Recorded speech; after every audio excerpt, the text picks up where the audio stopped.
Iowa's News Now Sports has your all-access pass to all things Hawkeyes.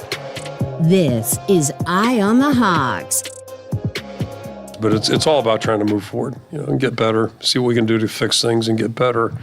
But, if you don't have the right kind of guys around you, it's tough. So, just proud of our guys. They go to work and, just keep pushing things. An emotional Kirk Ferentz after his 200th win at Iowa, just the second person and coach in Big Ten history to win 200 games at one school in the conference. And what a win it was to go to 4-2 in 2024. Welcome to this post-Washington edition of Eye on the Hawks. Mitch Fick, Owen Sebring, Mike Howell here. Thanks to everybody who's watching at 1 o'clock on a Monday, this live stream on the Iowa's News Now YouTube channel. If you're listening wherever you get podcasts and wherever you like to listen to podcasts, however you like to listen to podcasts, we appreciate your support as well. Lots to get to after that 40-16 win on Saturday over the Washington Huskies. First meeting between the Huskies and Hawkeyes in 30 years almost. Brock Heward, who was on the call for Fox, was a redshirt freshman, or was in the middle of his redshirt year on the sidelines of that last meeting. And then he got to be in the booth for that one, and a different perspective, certainly. And lots to get to as we get into that. We'll look back at a great day for Kaleb Johnson. Broken record, a good record to keep listening to, though. Great look from the defense. Special teams, a heck of a day. We'll get to all of it. But let's start just overall game overview, everything we saw at Kinnick. And at 11 o'clock kickoff. We're not used to those. It's a very changing times. That used to be the standard. It's been a little early that Illinois State in this game, too, just having to get up after Eastern Iowa OT. And well, that's true, too. And we were looking at even the road ahead. Not sure if there's a lot of 11 o'clock games left on the schedule. Maybe one more. But, yeah, changing times in Iowa City. My overview is that we haven't heard enough from the soundboard this year, because on Saturday we heard a lot of – do we have a Gary Dolphin? Oh, not anymore. Oh! Breaking news, by the way. He said this quite a bit. Big Ten Defensive Player of the Week, Aaron Graves. We'll get to him in the defensive, but 2 sacks, a couple forced fumbles, and now tied for the Big Ten lead with 5 sacks in 2024. Had the 3 against Illinois State, the 2 on Saturday, but that was just shared in the last minute or so from Hawkeye football on social media. So congrats to Aaron, and congrats to the Hawks on a heck of a day. Good for him. Nice kid. Big blue eyes. Big old softy. Aaron Graves is a nice kid.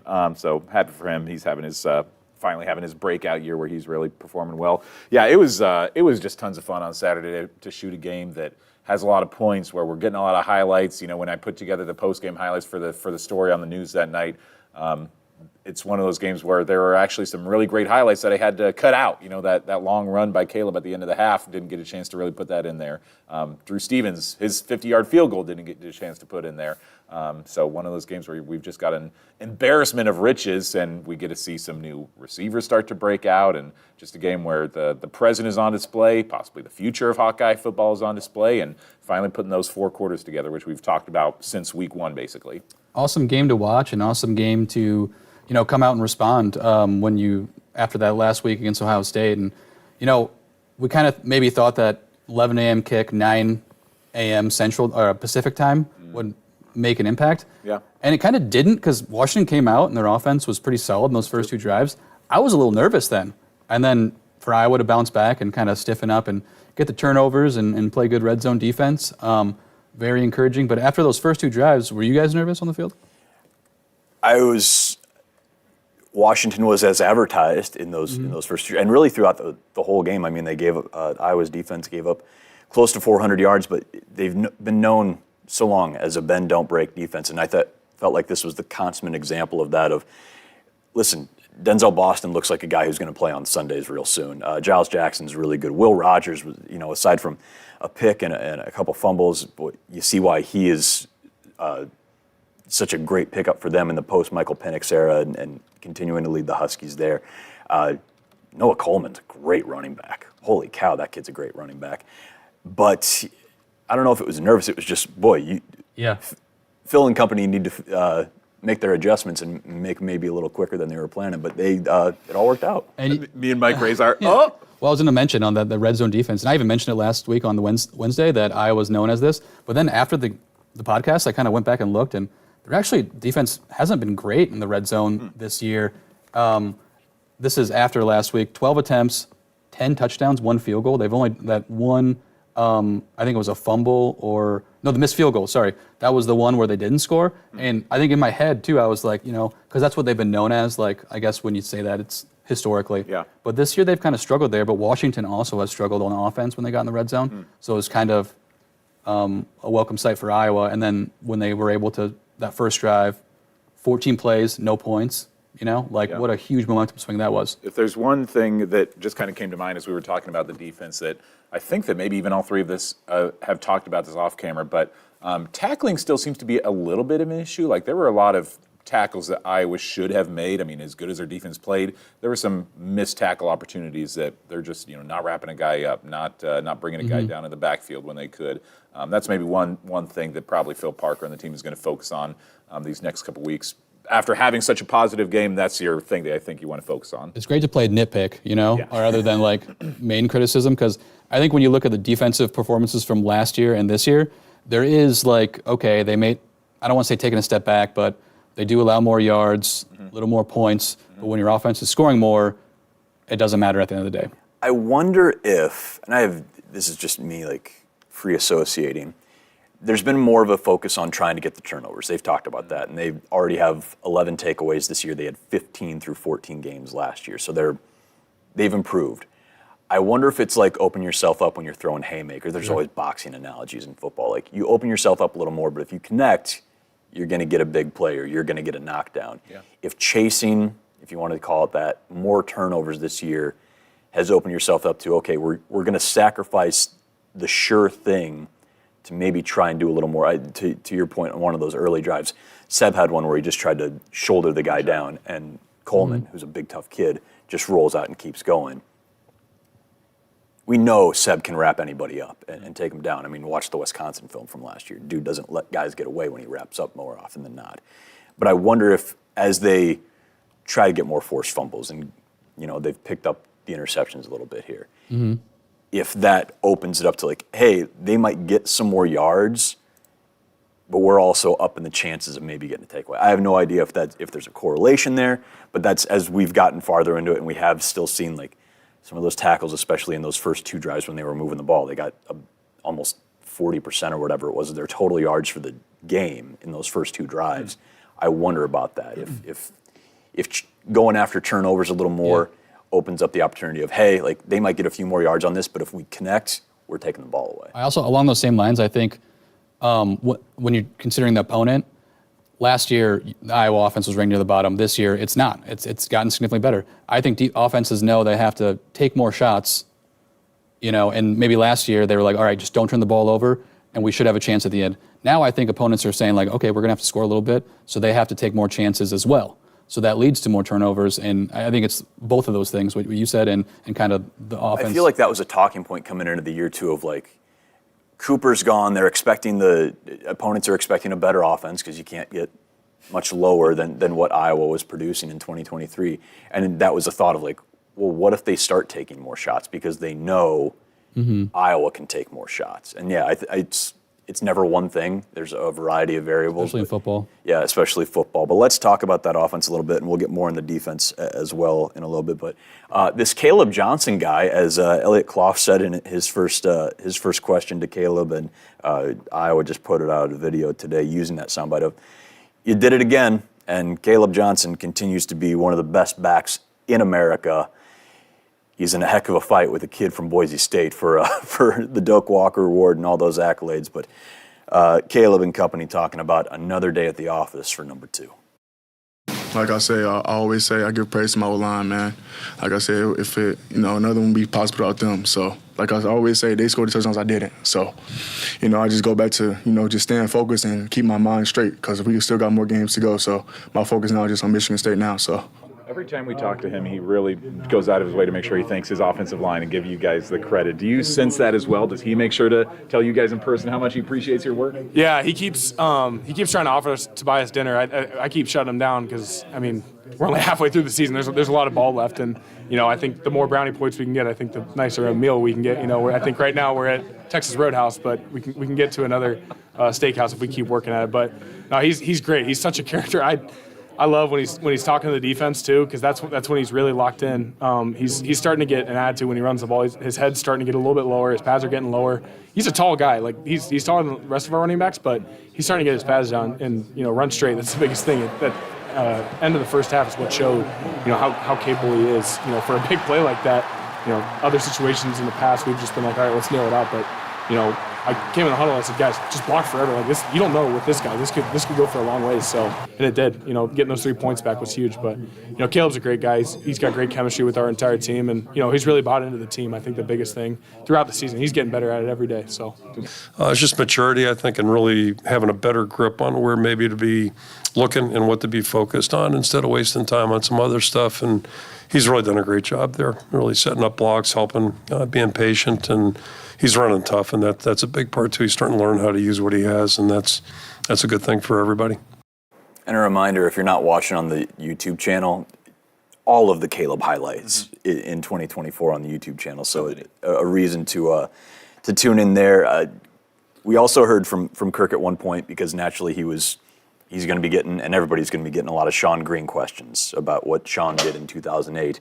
And Kirk said he's talked to Kaleb about it, and he's really happy with what he's doing, but he's also said, again, Sean ran for 100 yards in all 13 games in 2008.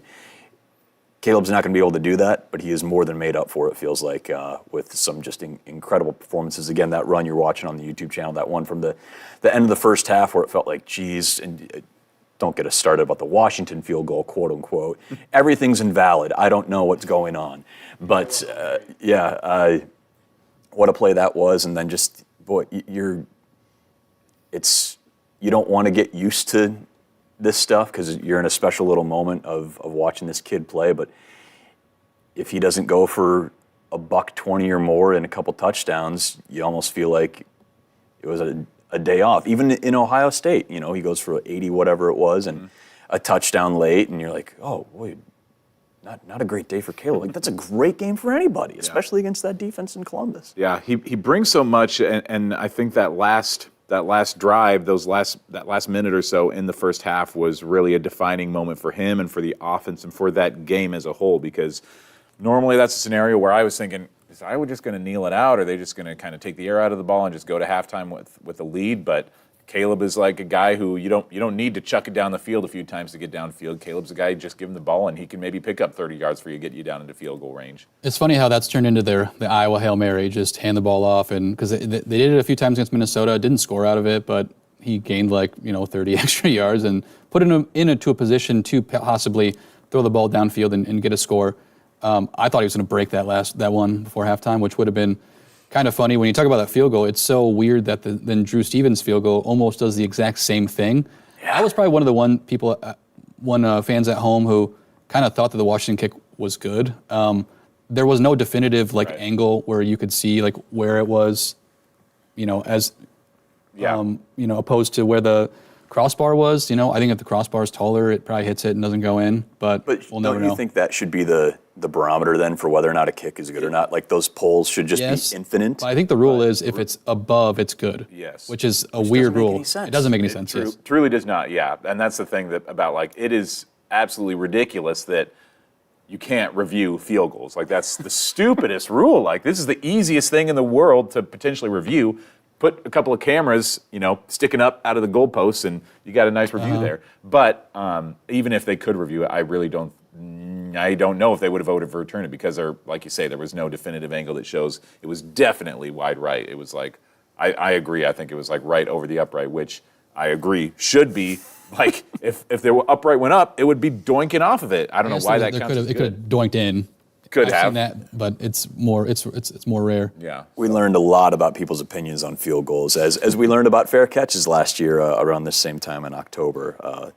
But lots of fun. I think we went from Kaleb Johnson to a missed field goal pretty quick there. But this is just such a special season, and it's almost unfortunate that it's coming in the midst of maybe what will be one of the great all-time seasons for a running back in college football history. And Ashton Jeanty, that guy is just putting up such ridiculous numbers, 208 average a game. He's so good that it's I mean, you want to watch him just do what he does. It's so incredible, but at the same time, it's like it's a bummer for Kaleb because if Ashton keeps at this pace, Caleb's not winning the Doak Walker. Like, Ashton is by far the best running back in America right now, but Caleb's a pretty solid number 2 and still could find his way into a New York City invitation if he keeps up this pace. In 2015, there were 2 running backs. Derrick Henry won the Heisman, and Christian McCaffrey came in second. So there is, if there's 2 outstanding running backs with the stats to back them up, and there's not, I don't think there's a quarterback, unless Dylan Gabriel in Oregon goes undefeated, that year there's one missing, Right. So I think it's possible. I agree with you, though. It's kind of with Genty going off every week against teams that they're probably going to beat. And it's not just the Mountain West defense, too. We talked before the podcast. He went 190 for 3 touchdowns against Oregon, the second or third. I think they're second best ranked team in the country right now. So, it's possible. And I think when you look at the remaining schedule, I think Kaleb has a good chance to do some more work. Yeah. It's one of the other numbers that's impressive is that Ashton Genty's averaging 9.9 yards per carry. And he has more carries than Kaleb. I think 8 or 9 more carries. Yeah, 126 to 118. Yeah, so just about 8 more carries. Caleb's still averaging 7.9 yards a carry, which is unbelievable. That, too, is ranked number 2 in the country. It's just what these guys both bring to the table is so incredible. And I think I haven't really watched Boise closely enough to know if this is the case, but Caleb's numbers, I think, stick out even more impressively in that both in the Minnesota and the Washington game, those numbers are basically in 3 quarters.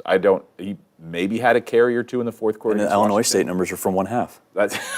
That's true, yes. I mean, his numbers, I'd be curious to see his numbers per minute or per quarter or something. Because he did have 102 in the first half of this game. And I guess when we're comparing him to Ashton Genty, we'll let that play out. But we do have... comparison's the thief of joy, so naturally let's put up some KJ versus Sean Green numbers. This is through 6 games. Mike did a great job putting these together. Listen, watching Sean in 08 was magic. My freshman year in college. And I don't think at this point he was maybe going into the Wisconsin game. It was right. I can't remember when. Wisconsin game was after this. Was after this. The Purdue game was after this. He scored 4 touchdowns against Wisconsin. So the touchdowns are, touchdowns and the carries, I guess, are very, the yards. Kaleb has 937. Sean had 822. He was also splitting carries with Jewel Hampton early in the season, too. So only 5 4 touchdowns. non-con games as well. So I believe it was Maine was the Florida opener. International. Florida International, Iowa State, Pitt. Oh, UNI that year, too. Never mind. That was 09. Yeah, that was 09. But Pitt, yeah, you're right. Pitt. We're seeing something unprecedented. And that's a term, and everybody, anytime we talk about the big thing in the moment, we have to compare it to eternity.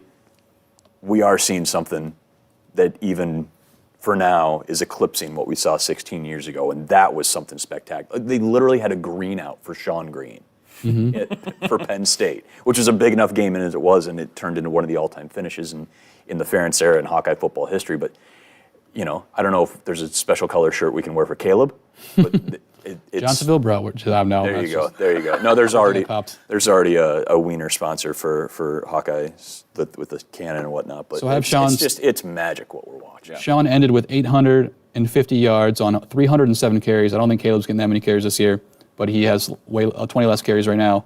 Ended with 20 touchdowns, so the touchdowns did pick up in the second half. If Kaleb keeps his pace, he'll have 1,800, I should say, and 74 yards, which is 24 more yards than Sean, and 24 TDs, which would be more. So it'd just be... And he'll do it without running for 100 yards in every game. Again, he's ahead of this pace while not accomplishing what Sean did through the first 6 games and for, again, all 13 games. And while setting the goal this year of running for 1,200 yards and 12 touchdowns. Which told us that in the post game. Hey, so someone asked him, do you recalibrate your goals? I know the O-line you were asking about, the meals. He's continued to offer to buy the O-line a meal, and Joseph's maybe clear out for a little bit. And I don't know if you do a buffet, maybe set up a buffet for these guys because they're earning quite the feast for sure. Yeah, another sponsorship opportunity. Yeah, there you go. There's a lot of O-linemen that could run them out of business. Well, still a top 15 rushing attack. The passing game for Iowa still near the bottom of FBS, but hey, no turnovers and a couple touchdown passes for Cade McNamara. His first since the Illinois State game. His last one was, again, in that opener, that Reese Vanderzee go up and get it. Had the swing out to Kaleb for his first receiving touchdown as a Hawkeye, and then congrats to Dayton Howard, a guy that we've been waiting for. And it was great to see this if you're watching on YouTube. But Seth Anderson back in and got a catch there, a big play for him. And again, Dayton Howard, a kid that we saw a lot in the preseason videos of always making a big play, and worth the spike. That's a of the BS flag. Give I hate when every college football ref who throws a flag on a spike or just a run-of-the-mill. That's just my tangent. I hate that. It's whatever. It's let him have fun. Hey, he had some fun, and when you got a kicker like Drew Stevens, you can back him up a few yards, and he'll probably still make it. But 8 of 14 for a little over 100 yards, 2 touchdowns, no picks. I know it's not the flashiest thing in the world, folks. It's really all you need. As long as you're, again, 2 games this season out of 6 where Iowa's turned the ball over. Iowa State and Ohio State. Those are the ones you lose. If you just have a passing game that can find guys when they're open, get some chunk plays, and score a couple touchdowns, steady as she goes. And that's what's going to help both Kaleb and the passing game moving forward, is that they're showing that they have some of those weapons. With Seth having that big catch shows that, like, all right, Seth can make some catches now. With Dayton Howard, defenses have to now give a little bit more respect to the passing game, and so that's going to open things up for Kaleb more. And every week it seems like this offense takes maybe another step forward in showing that they're a little bit more versatile than what the defense is giving them credit for, and that's going to open things up for the rest of the year. Through 6 games here in 2024, Iowa now averaging 29.2 points per game, 5.8 yards per play. The points are tied for 64th best in FBS. Yards per play tied for 74th best in FBS. In 2023, Iowa averaged 15.4 points per game, 3.94 yards per play. That was 132nd and 133rd in the nation. Second to last and dead last, that yards per play was about 0.4 of a yard behind the team in 132nd. So they have leaps and bounds. I mean, you're averaging almost 2 full yards per play more. Your points have almost doubled. I mean, Tim Lester talked about cutting a lot of these things in half. Kind of doing it. I mean, when he said that, I think a lot of people scoffed and said, "There's no way that's going to happen." And I don't think it was for lack of belief, right? They were just like, "Listen, that's kind of the hole's deep." And it was mostly the same personnel. I mean, I know Cade sat out most of the year last year, but it's Cade, it's Kaleb, it's in the preseason, it's LaShawn. It's mostly the same offensive line. It's mostly the same receivers. So I think that made people even more dubious, the fact that it's basically the same personnel last year outside of a new, a different quarterback than they had most of the season. But they've proven that with the new OC, they're capable of some stuff. And the way they're running the ball and the variety, they had the, was it the one to Weegan, the 10 or 11 yard game? One where he spun around and... Yeah. Or that was the... Cade does a pirouette, basically. As he, they are just finding so many different ways. It comes back to motion. And Coach Lester talked about that so much in the preseason. And we heard that from the defense in the spring of just, hey, they're moving more. There's motion pre-snap. And it's just that little stuff. You can tell. Hey, we watched the Lions run a flea flicker last night in Dallas. And the amount of motion there to just take the defense's eyes and just for a millisecond make them go somewhere else or think about something else and have another option pop into their heads that's not on the table. Those little things have done a lot for whether it's Kaleb, Kamari, Jacob, or Caden on those sweeps. It's changed everything because you've made, for the first time in a long time probably, opposing DCs and defenders can't trust their eyes when they go up against an Iowa team that they, quote unquote, know what's coming with. It's changed a little bit because they have to think about it. I think I made this analogy maybe last year or on this podcast before, comparing them to the 2015 Denver Broncos. Peyton Manning's last year as a quarterback of that team. Peyton Manning was not a very good quarterback his last season with the Broncos, but it was almost... I just get flashbacks when I watch the Hawkeyes because Denver had an elite defense. They had a quarterback who was experienced, who could go out there and get the job done, who wasn't going to make a lot of mistakes, wasn't going to throw for 300 yards, but still was not going to throw too many interceptions. And that's kind of what Iowa has this year. They have an experienced quarterback who's been around the block for a while. They have a defense who can get that job done. And Denver won a Super Bowl with that team. And Iowa now starts to look like a team that, if they can play like this, could stack some wins and again, with the schedule, it's can they play their way into the CFP? Maybe. It's going to be tough. They definitely have to win every single game, but the schedule is wide open for them to possibly do that. Wow, comparing Cade McNamara to Peyton Manning. I'll clip that. Put that on the socials. Now, Comparison's the thief of joy, and we just continue to suck joy out of everything. in this running game, Cade mentioned how that touchdown to Dayton Howard, it was all set up by play action. Those linebackers weren't deep enough. They moved up because they didn't want Kaleb to beat them, and he found him over the top, and there's just no one else to tackle him. And that's the kind of stuff this Iowa defense, our offense, thrives with in the past, like these play actions, get the running game going, and then beat them over the top. The passing offense, wasn't bad. I think hopefully it was flash in the pans. They built on that. I think we were all expecting the offense to take a little time to start to gel, and hopefully we can just see more of that package. But if Caleb's going to brush for 200 yards, will you need to use it against Northwestern or UCLA? Hopefully not. But, it's just encouraging to see, because if you do make that climb towards the CFP, I do think they're going to have to be a lot better in that passing game like we saw last week to compete. But we're not at that point yet. We have 6 more games in the regular season, so we'll see what happens. I just hit the pedal down here. We run the I was wondering if something like fell. Yeah, that's just me not knowing where my feet are. A group that does know where their feet are, the Iowa defense. We talk about them all the time. We've already mentioned truly bend, don't break. And when you hold a team like Washington with the playmakers they have to really 10 points, the second teamers go and get a touchdown there late, and they'll work on that. But a heck of a day for the Iowa defense, and we'll get into the numbers a bit. But here are the Iowa defense talking about their day against Washington. The first half there was a little shaky. The first drive, a couple drives actually were really long, and obviously there are things that we can improve on there. But I think we really came together in the second half and showed up. They were moving the ball well, and for them to have 0 points come out of that was a really big momentum shift, I think, for us. So. Really pertinent in the fact that we didn't start out well. Like they drove it the first 2 times, drove it right down the field, and that was a little disconcerting, when you see them possess the ball like that. They not only possess the ball, but they're moving it. So, you get a little concern there. But, again, coming up with the plays when you need them in the field goal, we thought there might be a chance on that as well. Not to say that, Coach Woods called the shot, but he saw some things that maybe would have a chance if things pan out right, and they have to. And then, just keep working. You keep working, but those things are all good things. Getting the stops on downs. The score got away a little bit, so they had to do that. And once we got it to where we were pretty sure like they're going to have to throw the ball, it made it a little bit easier for us to play. But they did a great job, and they've been doing it all year. They've moved the ball on everybody this year. To Kirk's point there, the first 2 drives for Washington against Iowa's defense on Saturday, 28 plays, 148 yards, 14:46 of game time. They get the blocked field goal by Y.A. Black, and then the touchdown there to Denzel Boston. Again, Deshaun Lee has just had to go up against some great receivers and just do everything he can, and not much you can do. Will Rogers dropped one in a shoebox there to Boston. The next 7 drives after those first 2 for the Huskies, 37 plays, 13:06 off the clock, 170 yards, a field goal, an interception, a fumble, 3 turnovers on downs, and a punt. And then the final drives with the reserves in on both sides. 17 plays, 75 yards, 6:47. They get that final touchdown. 1 25-yard play, and that was a Coleman 31-yard rush. Bend, don't break. Figuring things out after those first 2 drives, you can make a pretty compelling argument. This is as good as Iowa's defense has looked because, again, to Kirk's credit, they're going to get their yards. Keep that team out of the end zone as much as they did.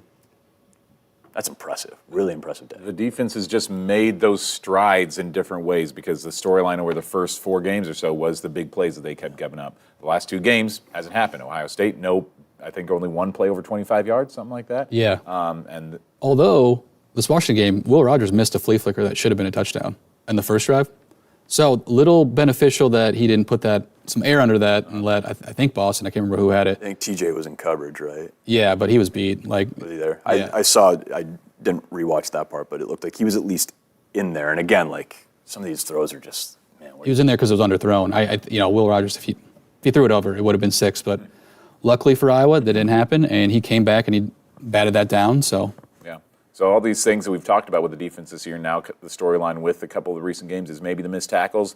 As long as that gets cleaned up, they just take another stride forward. Last year, they were the story all year, how elite they were, and it seems like they just keep taking steps forward towards that elite status once again. Maybe it didn't start off the season that way, but they're getting there. Yeah, and again, you're watching the highlights on the YouTube channel. Aaron Graves, co-defensive player of the week, 2 sacks, 2 forced fumbles. You saw Max Llewellyn in there with the recovery. Max has had a really great season so far. Jamari Harris with his 3rd pick of the year. What a big play that was as Washington was driving to stop that from happening. And then Jay Higgins, back to doing Jay Higgins things. 14 tackles for him on the day. That wasn't a tackle. That was him just hitting a dude hard and helping out.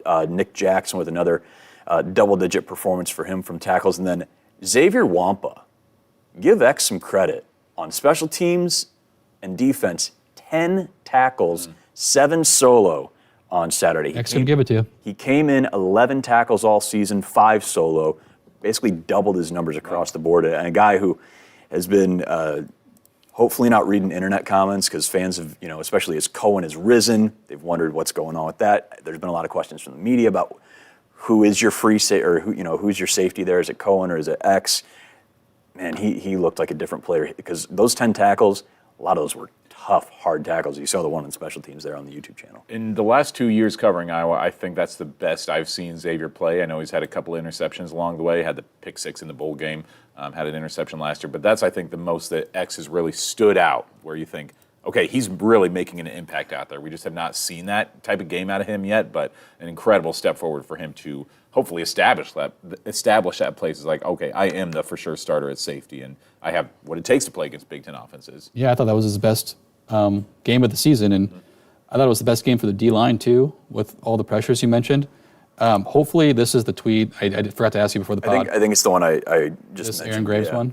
Oh, that too. This is a good one as well. So Aaron Graves, like we said, tied for the Big Ten lead now, 5 sacks. I think there's like 6 guys in the expanded Big Ten now that have 5 sacks. The Hawkeyes have forced 11 turnovers. We talked about this, number 2. 7 interceptions, 4 fumbles through 6 games. That's tied for 19th best in FBS. They forced 15 in 14 games last year.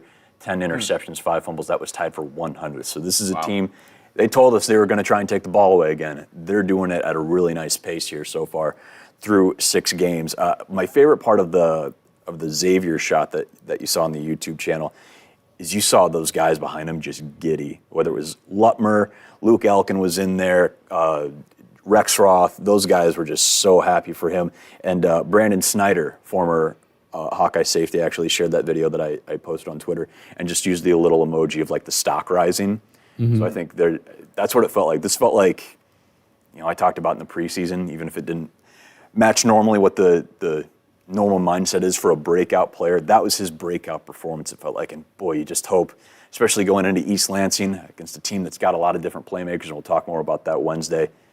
This is the game he kind of needed, especially against this Washington offense, for him to, you're going to have opportunities as Will Rogers and company are throwing it around, for him to get in there, make the tackles he did with the fierceness and ferocity he did. It's a big, big game for X in a time where it felt like, man, he really needed it. Brandon Snyder, who went to the same high school as LeVar Woods. West Issac, really? right? Yeah, he is. That's right. What really stood out about the defense, too, was some of those guys that came in. They had, how many 4th down stops did they have in that game? 2? They had 3. And a couple of those stops came from guys who we have not really seen. Lutmer was out there. John Nestor had a really nice tackle on one. It was fun to see, especially in those late ones. Yeah. Zach Lutmer is a guy that's been talked about in the offseason. He's a guy who's, again, talking about stock rising from a Northwest Iowa kid. Lutmer's one of those kids, and John Nestor making plays. Like, those are 2 huge plays for those guys who haven't seen a ton of field yet, and they come out there at a big moment performing against a Big Ten team. And speaking about turnovers, and the teams that we play next, Michigan State is ranked 126th in the country in turnovers lost. They've given up 14 turnovers, so that's a gettable offense. Aiden Childs at his ceiling is can move the ball. Otherworldly, but he can make mistakes. And again, an Iowa defense going in under the lights in East Lansing, and this is again, we'll get more into it Wednesday, but a Michigan State team that's played Oregon, that's played Ohio State, and has gone up against some of the best in the nation. That's not an easy trip to East Lansing that you're going to be making. That's going to be fun. It's a beautiful campus, beautiful stadium. Love the state of Michigan, but that's a tough one to walk in. That's a special environment there in East Lansing. Like you said, we'll talk about it more on Wednesday, but it's a sneaky good offense. It's just they haven't won the games because they've turned the ball over. Now, if they can limit that, which is hard because as a team, they haven't been able to limit turnovers. It's just one of those sneaky games that Iowa could be in a dogfight if the defense doesn't force turnovers, if Michigan State doesn't get the ball up. So, yeah. And Jonathan Smith's a great coach. Like he's Spartan fans know they've got a good one there after some turmoil there before getting into this season. Special teams. This is maybe the best special teams performance we've seen across the board for Iowa. Drew Stevens, missed that one in Columbus. He goes 4 for 4, hits one from 50 plus, hits all his extra points, and we'll roll the highlights here on the YouTube channel as well. Reese Dakin, I believe, only punted 2 or 3 times, had a 61-yarder. That's the one that you saw. We'll see it on here, but we'll start with Drew. Just a great day for him, a guy who looked so fantastic after everything that didn't happen for him at the end of 2023. It was great to see, and we'll get to more of his day in a little bit on a kickoff as well. But again, 4 for 4 and on field goals and extra points. Reese Dakin, again, heck of a day and great coverage here. It's so fun for this Kinnick crowd, or to hear this Kinnick crowd when they know a punt's good, hear them already get excited while it's like hitting its peak. Yes. A great tackle there by Schrar and Endringer, and then one punt return for Caden Weegan, and he takes it 37 yards. He had a great opportunity there as well, and maybe the highlight of special teams all day, Drew Stevens, 4 field goals, 4 extra points, absolutely decks a dude on this kickoff if you're watching on the YouTube channel. I hadn't seen that. Made an awesome tackle and came off grinning, so great to see that for Drew. And again, just special teams, such an important part of what this team does, no matter what the offense is doing, no matter what the defense is doing. It was great to see Drew and Reese and Caden have great days across the board, and everybody on the coverage team. Again, we talked about Xavier getting in there and making a couple nice stops on special teams as well. Reese, 2 punts, average of 58. One was 61.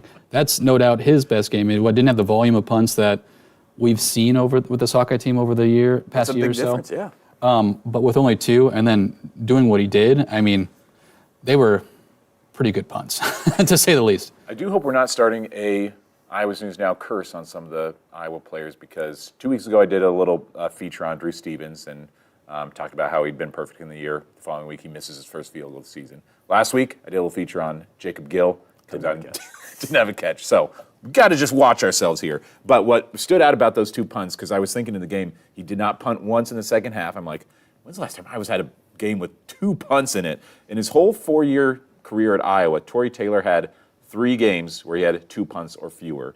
That did not happen at all in 2023. 22 against Northwestern, he had 2 punts. He had 1 game the season before with 1 punt. We just don't see games like that where a punter is limited with his time on the field, but Reese Dakin's proven when he can go out there, he can make the most of it. Man, those are some big ones. It's hard for me to tell while I'm shooting the highlights, is this a good punt or not? I have no clue where it's at. You have to listen to the crowd, and you hear, as the punt hits its apex, you just hear the crowd go, oh. And that's an Iowa crowd, and now the Chicago crowd, I'm sure, is getting used to seeing. I love that Torrey is already a folk legend in Chicago. It's been super fun. What a joke on Caleb Williams told him, we're not going to use you. Yeah, right, buddy. Hey, Caleb and Torrey are both turning the corner there, and it's you got a fun team there in Chicago, and that's coming from a Vikings fan, and I think the Packers fan across me would probably agree to that.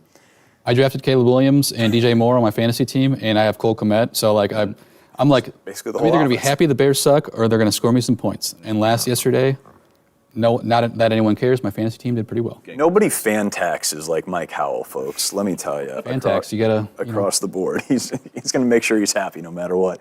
Let's get into speaking of something that can really take away happiness in a blink of an eye. Mike, you want to recap our picks for us from Friday or Wednesday? Yeah, actually, me and Mitch didn't do Tough week for... Didn't do too bad. Let me pull this up. Got the wrong thing plugged in right here. All right, so Friday night, I was the only one to pick Northwestern over Maryland. What a performance from Northwestern. I just kind of guessed. Holy cow. That wasn't a guess. Don't tell people you guessed that. Just take credit for I'm a sharp. Yeah, no. And then Owen was the only one who picked Wisconsin. They just dominated Wisconsin, Rutgers. man. Turning it up. And then, look, these first 3 games, only one person got it right. Mitch bet USC to cover that spread, and they did. They only lost by 3. The spread was 4. That was a heck of a game there. Yeah, it was. And then USC was in control for a while. Yeah. It was, yeah. And then Penn State came back, and then they went to overtime. Yep. And then Mitch and I picked the Oregon game, right? We were kind of thinking, I think, along the same lines that Ohio State would win by a field goal, but Oregon won by 1 point. I thought Oregon could win, but the other side wouldn't have surprised me. It was, man, we got, I think what we expected was 2 of the best teams in the country. Would love to see this again in the playoff if the chips fall where they may. Sure. Those are 2 excellent teams. Really good football teams. And then Owen picked Washington to cover, and that did not look good. So Owen finished 1-4 on the week. Mitch and I finished 3-2, and then so me and Owen are tied on the season lead at 14-16. Do not take our betting advice, please. Yeah, listen, we don't. At least I don't. I'll speak for myself. I don't place bets on anything. Same here. I don't know college football spreads that well. Clearly, if you look at my overall record, but nobody's making any money if they're using these bets. 13-17 for me, 14-16, Mike and Owen, as we get into the second half of the regular season. We got a lot to figure out with this team. There's so many teams out there that through 6 games, you still really don't know who they are or what they're capable of. A perfect example with Northwestern. Everybody thinks they've got Northwestern figured out, and then they go boat race their team, and then Wisconsin looking fantastic. There's a lot of ball left to be played, a lot of things to still figured out, and again, we'll talk about it more Wednesday, but that trip to East Lansing, don't count your Spartans before they break through the gate. Yeah, I don't know. Let's see if you finish this one. Yeah, I just didn't know where I was going with that, and anybody who's been listening knows I liked I'm it. usually making up as we let him go. cook. All right. Well, hey, final thoughts before we put a bow on this Washington win. It'll take a little bit for Iowa to reach the top 25 again. Iowa State, of course, this week jumping into number 9 in the polls. Heck of a season for them. Been fun to watch the Cyclones do well. Iowa right now in the AP poll, they are about 31st, yeah. I don't think a win over Michigan State would get them in there, but 2 more wins, I think they could jump back into the top 25. So, as we say, it's going to take a lot for them to get back into the CFP conversation, but keep winning games, and you might get there eventually. That's what, when we're thinking big picture and we're thinking what are the goals of this team, it's probably a championship/CFP appearance. Just the back end of the schedule, even though we think Northwestern, UCLA, maybe Maryland, or Wisconsin better than we thought they were, it's still not going to hold a lot of weight to the voters. So I think, man, you have to be top 12 too to get a large bid. So it's going to be tough to get back into that conversation unless Wisconsin rolls off some wins and they start to be ranked, or if Nebraska's ranked highly, which at this point I don't think that's not happening right now. Nebraska's only 2 out of the top 25. Okay, so they could be ranked. Right now. Yep. And so big picture, it's going to be difficult to get in that scenario. That's why I kind of think maybe they'll just be right outside unless they sneak into the Big Ten title game and then put up a fight there. And then if you win that game, you're automatically in. But that's a long ways away, I think, this offense is for competing like that. But the only thing you can do is beat the team in front of you, like, coach speak, whatever. But they did that this past weekend against Washington, which we all think is a very good football team, and it was impressive nonetheless. So, yeah. I think I said before the game last week that, well, first, the only reason I picked Washington to keep it close was I was like, this could come down to special teams, field goal situation. When they missed that first kick, I'm like, oh, I got this pick in the bag. But I think I said that Washington was maybe the best team that they had left on their schedule after the Ohio State game. And if that's what you can do against a team like that, then things look promising. And isn't it a bummer that they ended up losing to Washington State? Because maybe if they win the Apple Cup, they might have, I don't know if they would have been ranked, but they might have been sniffing that. And then big game this week. I guess if you're an Iowa fan, you're probably rooting for Nebraska to beat Indiana and Bloomington because that would be a huge win. They'd be propelled maybe top 20. And then if Nebraska keeps winning, which they're not going to beat Ohio State, I'll go on a limb that and say they won't win in Columbus, even though, you never know. They could have some good wins, and they could be a top 15 team by the time they come to Kinnick. We'll close out with this. The depth chart just released here in the last 5 or 6 minutes. We knew Bo Stevens left Saturday with an injury. Tyler Ellsbury is listed as first-team left guard. Addison Ostrenga also still not on there. He had his arm in a sling on Saturday. And Hayden Large, who went through warm-ups, wasn't able to play, also not listed on the 2 deep. So we'll see if it sounded like Kirk said after the game on Saturday that he was expecting Hayden to hopefully be ready to go. What a fun game that would be for him. A lot of people from Hudsonville making the quick trip over to East Lansing, Hudsonville, Michigan, to see the Pride of Unity Christian. But we'll find out a lot more from Kirk and company on Tuesday as we get to talk to the media ahead of that trip to East Lansing for a primetime showdown against Michigan State. Thanks to everybody for watching here on the Iowa's News Now YouTube channel. You can follow us at Eye on the Hawks on Twitter or the Iowa's News Now Instagram page as well. Thanks to everybody for downloading. Thanks everybody for watching. We will see you again Wednesday, 1 o'clock, right here on Eye on the Hawks.